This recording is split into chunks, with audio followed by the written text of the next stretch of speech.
Hey guys, welcome back to Elvis Car Review. I hope that every single one of you is having a beautiful day. In today's video, we are going to talk about the reason why I bought the Chevy Camaro SS instead of the Charger Scat Pack that I test drove and the Challenger Scat Pack that I test drove. So the reason number one is the price. Both the Charger Scat Pack and Challenger Scat Pack were priced about $5,000 to $6,000 above the price that I bought the Camaro for. So the first reason was the price. The second reason was the drivability. I mean, I wanted something a little more nimble, sharp, and fast. The Charger and the Challenger Scat Pack, they both had 485 horsepower, which is a lot for a car like that. But despite the fact that it only has 455 horsepower, it puts down a faster 0 to 60 than both of the cars, like the Charger and then the Challenger. I think this car with a 6-speed manual, the best you can get is a 4-second flat or 4.1, like Moto Trend got recently, or with a 10-speed automatic, you can get a 3.9 seconds 0 to 60 in this car.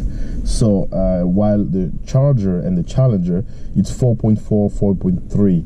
So that was one of the first. I mean, yeah, it's 0.3 for the second. It doesn't really make a difference, but believe me, when you're on the drag strip, you will see the difference. I mean, you will see what space it is when it comes to 0.3 of the second. The Charger and the Challenger Scat Pack both had a way better sounding exhaust system than this Camaro.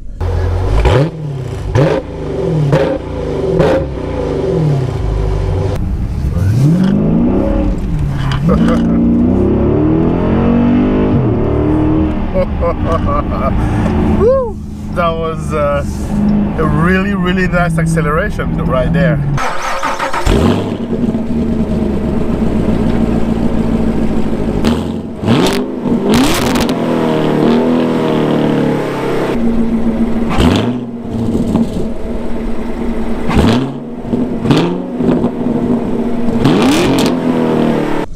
Again, the price was a major factor, to be honest. It's not that I prefer one brand to another. No, both Challenger, I mean Dodge and Chevy were new to me because I've always been a Ford guy.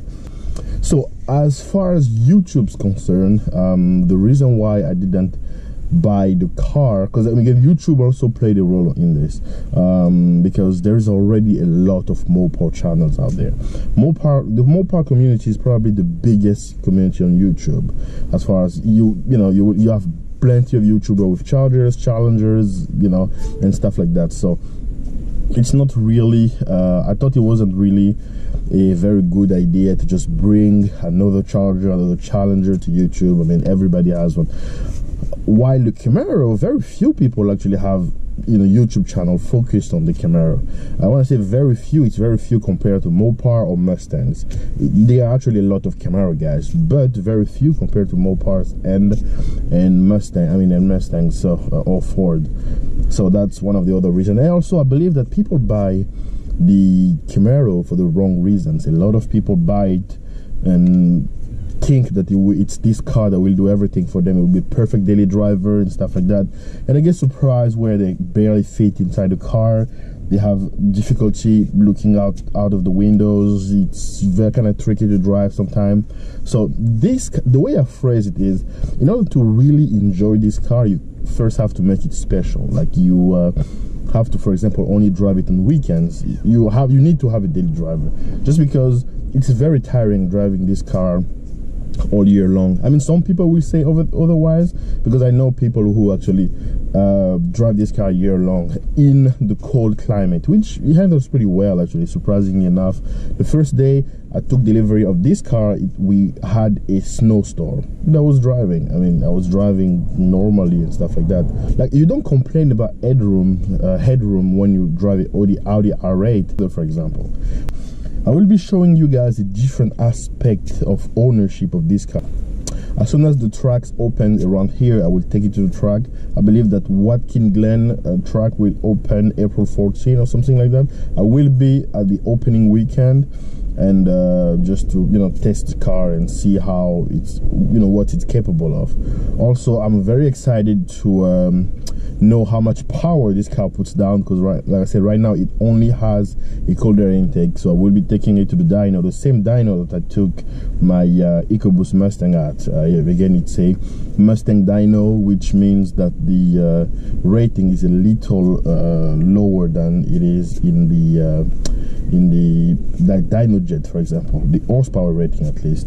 So I will be taking it to the dyno to know how much horsepower this car is putting down.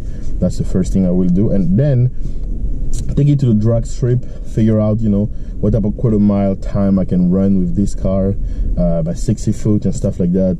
So after that's taken care of, then I will start the process of adding more powers, superchargers and headers and all those good stuff, and then basically build the car to where I want it to be. So thank you guys for watching, and I hope that you enjoyed this upload. If you did, leave a thumbs up, and if you are stopping by for the first time, do not forget to subscribe. I will see you guys in the next upload.